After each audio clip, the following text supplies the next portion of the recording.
আপনারা দেখতে পাচ্ছেন ছাত্রদের আন্দোলনে উত্তরা পুলিশ পিছু হটছে, পুলিশ পিছু হটে গেছে। দেখতে পাচ্ছেন ওই যে ছাত্রদের আন্দোলনে পুলিশ পিছু হটছে।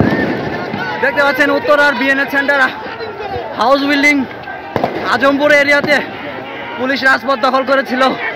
এই